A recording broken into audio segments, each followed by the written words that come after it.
brať. Áno, za každé patnutie z hlavy 5 trestných sekúnd. Hlava. To je jedno. Punčo!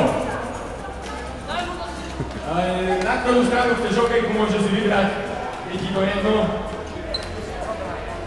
Dobrá je. A knihu máme kde? Tu bola. Miška ju má. Dobre. Si ju takto odcudzil. Kľudne si ju nejak nastav, aby bolo dobre. Tak. Sústreď sa, pripraviť sa, pozor, štart. Ešte on ne. Jak to mám myslieť? No môj, ty si zase nepočúš. Takto, to je jedno, z ktorej strany pôjdeš. Takto pôjdeš, prvý kľud. Dobre, tak. Hlava? Z tejto strany začína. Dobre? Ale dôležité je na konci dotknúť sa tejto modrej kuželky, vtedy stopujeme čas. Áno. No dobre, poďme to odpaliť rýchlo, lebo máme len prestávku na to. Pripraviť sa pozor štart. Punťo nám začal, je to náš prvý súťažiaci zo 7 kusov.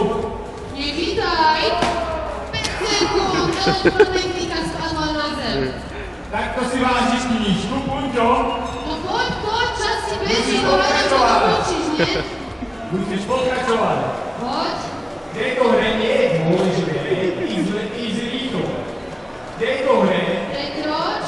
je dôležitá koordinácia.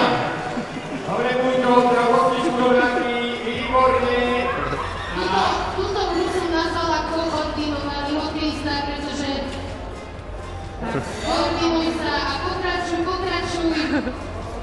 Ako zasratý ide. Posledná bránka a dotkni sa a stačí hokejkou kuželky. Dobre.